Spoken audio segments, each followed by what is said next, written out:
50절, 51절만 읽겠습니다. 시작. 예수께서 다시 크게 소리 지르시고 영원히 떠나시니라. 예, 성소 휘장이 위로부터 아래까지 찢어져 둘이 되고 땅이 진동하며 바위가 터지고. 아멘. 자, 57절부터 61절까지 보겠습니다. 시작. 저물었을 때 아리마다의 부자 요셉이라 하는 사람이 왔으니 그도 예수의 제자라. 빌라도에게 가서 예수의 시체를 달라 하니 이에 빌라도가 내주라 명령하거늘 요셉이 시체를 가져다가 깨끗한 세마포로 싸서 바위 속에 판 자기 새 무덤에 넣어두고 큰 돌을 굴려 무덤 문에 놓고 가니 거기 막달라 마리아와 다른 마리아가 무덤을 향하여 앉았더라. 아멘. 오늘 주님이 고난당하시고 마침내 십자가에 돌아가십니다. 엘리 엘리 다마 사박다니. 그리고 다 이루었도다. 아버지여 내 영혼을 받으시옵소서.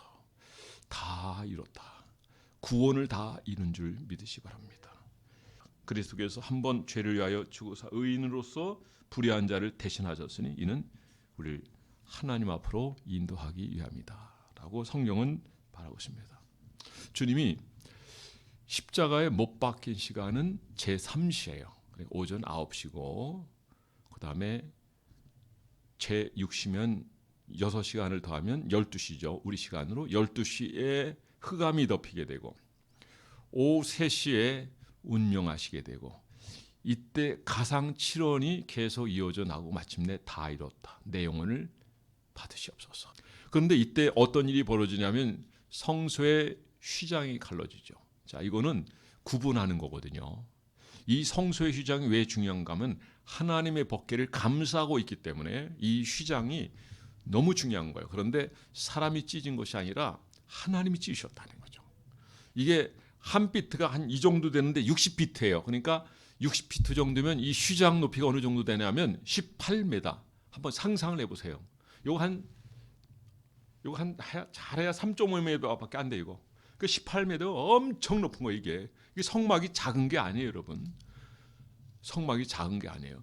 이걸 하나님이 찢으셨다는 것은 이제는 과거의 제사장을 통해서 하나님께 나가도록 하셨지만 이제는 직접 누구든지 하나님 앞에 나갈 수 있다는 거. 이제 직접 예배드릴 수 있고요. 기도할 수 있고. 고해 성사처럼 뭐 신부에게 얘기하고 이렇게 전달하고 용서해 준 그런 게 아니라 우리가 일대일로 주님을 만날 수 있고 그분의 세미한 음성도 들을 수 있고 그분은 우리의 마음을 다해서 예배드릴 수 있고 섬길 수 있는 줄 믿으시기 바랍니다. 자, 오늘 이 말씀을 통해서 우리는 몇 가지를 좀 생각해 보게 되는데 자, 55절부터 56절까지 보면은 요한만이 십자가 옆에 있었다 그래요. 요한복음 19장 26절에 나왔어요.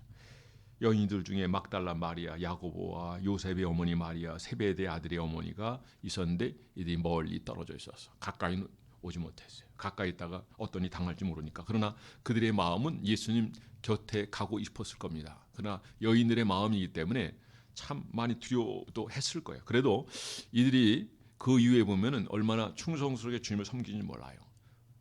저는 여러분들이 참 쉽지 않은 문제지만은 주님에 대한 확실한 믿음과 말씀에 대한 확실한 자세를 가지고 신뢰하며 믿고 따르며 순종하는 여러분들 되어서 여러분이 정말 주님과 함께하는 귀한 삶을 살아가는 여러분 되기를 주의 이름으로 축원합니다. 제자들이 아무도 없었어요. 요한만이 곁에 있었어요. 그러니까 이 상태는 주님에게 있어서 참 슬픔의 시간이 아닌가, 외로운 시간이 아닌가 그런 생각이 듭니다. 여러분들은 어디나 함께하는 여러분 되기 바라고 교회에서도 어떤 교회 행사를 한다든지 교회가 추진한 어떤 일에 대해서는 여러분들이 이 마음을 가지고 이 여인이 멀리서 지켜봤던 것처럼 지켜보는 그런 정도가 아니라 가까이 나가고 동행하고 함께하고 저는 여러분들이 열정을 잃어버리지 않길 바랍니다. 주님이 우리를 사랑하시는 부분에 열정이 너무 강하셨죠. 우리는 그런 부분에서 우리가 좀 배우면 좋겠어요. 여러분 주님의 그 사랑의 열정 여러분 한번 확인할 수 있겠습니까? 십자가를 지시는 그 사랑이에요. 여러분 십자가를 질 수 있겠어요? 쉽지 않은 부분이에요. 여러분 이 열정을 가지고 주일도 하고 봉사도 하고 그리고 전도도 하고 그리고 예배도 드리고 그래서 함께하는 여러분 되어서 정말 주님께 기쁨이 되는 여러분들 되기를 주의 이름으로 축원합니다. 자, 여기 보니까 장례를 치르는데 누가 여기서 움직이느냐 하면은 참 이런 분들이 귀한 분인데 바로 여러분들이 그런 자세로 주님을 섬기는 여러분 되기를 주의 이름으로 축원합니다. 아리마대 요셉의 무덤에 장사되었다라는 거죠. 그때 무덤은요 상당히 비싸요. 우리가 지금 생각하는 그런 정도가 아니에요. 부자들이나 그 정도 마련할 수는 없는데 자신이 장례 치를 때 미리 준비한 건데 예수님께 다 내어드리는 이 아리마대 요셉. 그리고 밤중에 찾아와서 영생에 대해서 물었고 구원에 대해서 물었던 니고데모라고 하는 이 사람이 향품을 가져와요. 향품을 몸에 바르고 그리고 장례를 치르고 밖에는 마리아, 두 마리아가 앉아있는 모습으로 참 이 여인도 대단한 거예요. 십자가에 못 박힐 때는 조금 떨어져 있긴 했지만 그러나 장례 치를 때는 역시 잘못하면 잡혀서 죽을 수 제자들은 두려워서 다 문을 걸어 잠그고 숨어 있었던 그런 상황 아닙니까? 어떻게 될지 모르니까. 그런데 이 여인들은요. 그런 남자들보다도 더 강한 열정과 그 마음을 가지고 행동했는데 이것은 사랑의 발로인 줄 믿습니다. 나의 힘이 되신 여호와여 내가 주를 사랑하이다. 이 신앙 고백은 우리가 모든 삶에서 우리가 성공적인 신앙생활을 할 수 있는 중요한 신앙 고백인 줄 믿습니다. 주님을 사랑하면 못할 게 없고 못 이룰 게 없고 못 나갈 자리가 없습니다. 여러분 저는 주님을 사랑했던 이 여인들처럼 그리고 아리마다 요셉처럼 니고데모처럼 이거 잘못하면요 끝장나는 상황이에요. 그런데도 불구하고 권세를 두려워하지 않고 칼을 두려워하지 아니하고 그 세상에 어떤 힘을 두려워하지 아니하고 오직 하나님을 두려워하고 하나님을 사랑하는 그 마음으로 인간의 도리를 최대한 했던 이 사람들의 모습은 우리가 정말 본받아야 될 아름다운 신앙의 귀감이 되는 분들이에요. 오늘 저는 이런 분들을 귀감 삼는 여러분 되기를 바랍니다. 자, 여기 문제는 또 하나가 있네. 그건 뭐냐면 당시 제사장, 바리새인, 서기관들인데 이들의 모습은 어땠을까요? 지금 보니까 십자가에서 돌아가신 예수님 땅이 흔들리고 그리고 12시부터 오후 3시까지 그야말로 칠흑 같은 어둠 속에서 아무것도 보이지 않는 이런 모습을 봤을 때 자, 이들이 두려워했을까요? 두려워하지 않았을까요? 엄청 두려워했죠. 그리고 어떻게 해요? 무덤을 굳게 지키라는 거예요. 무덤을 굳게. 이런 상황에서 아리마대 요셉은 예수님의 시신을 요구한 거고 그리고 시신을 장례했는데 바로 오늘입니다. 오늘 이 성금요일에 장례를 치렀어요. 오늘 제가 이 정도 얘기하니까 예수님의 죽으시고 그다음에 그 이후에 이루어지는 일들이 상상이 되어지죠. 그렇죠? 상상이. 그러면 여러분들 그 현장에 지금 가 있지는 않지만 마음은 한번 그 현장으로 한번 이끌고 그리고 한번 오늘 이후에 기도할 때도 집에 갈 때도 버스 타고 갈 때도 한번 여러분 위치가 그냥 이 시대 여기서뿐만 아니라 그 시대 그 현장에 있다면 내가 어떻게 했을까? 만약에 나도 두려워서 멀리 따랐을까? 그렇다 한다면 한 단계 더 발전시켜서 더 가까이 나가야지. 더 열정을 가져야지. 지금 코로나 때문에도 하나님 앞에 못 나오잖아요. 예수님이 내가 사흘 살아나리라고 하는 이 말씀을 제자들에게 했고 많은 사람들에게 얘기하죠. 너희가 갈리로 가겠느냐? 내가 너희보다 먼저 갈리로 가리라. 따라서 내가 너희보다 먼저 갈리로 가리라. 예. 그런데 이 얘기가 누구에게 들렸을까요? 제사장, 서기관, 바리새인에게 들렸기 때문에 야 이거 부활하면 어떻게 되나? 그러니까 그들이 이미 두려운 거예요. 우린 그러니까 두려워하는 마음을 가지지 않도록 해야 돼요. 그러니까 죄를 범하면 두려운 거예요. 의를 행하면 두려움도 다 쫓아내요. 또 하나님을 사랑하면 두려움을 다 이기게 될 줄 믿으시기 바랍니다. 우리의 가진 바 담대한 건 뭐냐면 우리의 이 죄를 이길 때요. 죄가 용서받을 때요.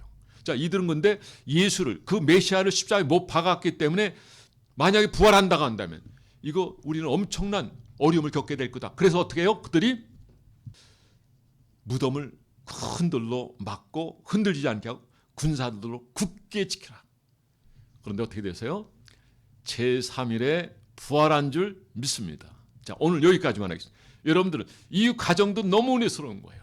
저는 여기서 이 여인들의 신앙이 좀 그때는 멀어져 있었지만 그들이 결국에는 초대교회 주도적인 역할을 해요. 그렇죠? 그 다음에 아리마대, 요셉, 니고데모 이런 분들의 역할도 대단하고요.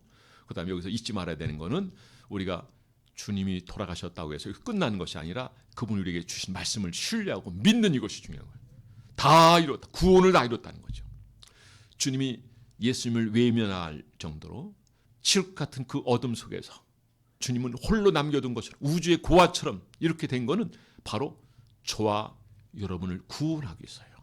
그리고 토요일 날은 주님께서 그때 이제 무교일이라는 표현을 쓰고 있지만은 아무 일도 하지 않으셔요. 그리고 제3일에 주님 부활하신 줄 믿으시 바랍니다. 우리는 그 이전에 이 1년에 사람들이 소개된 이런 것들을 통해서 오늘 성금일이니까 주님 나를 위해서 고난 받으신 것, 이것을 우리가 좀 깊이 좀 묵상하면 좋겠고, 여기서 이 여인들하고 또 이런 하나님의 사람들에 대한 이런 태도를 우리가 본받고, 그리고 여기 누구보다도 참 기억될 만한 사람이 있습니다. 그 사람은 누구인가 하면은 바로 백부장이에요. 백부장. 그 군사의 책임자예요. 말이 백부장이지 그때 백부장은 전체 총사령관 같은 사람이에요. 시민 사람, 식민지 국가의 백부장이니까 그 위치가 대단하죠. 이는 참 하나님의 사람이다. 메시아라는 거예요. 할렐루야.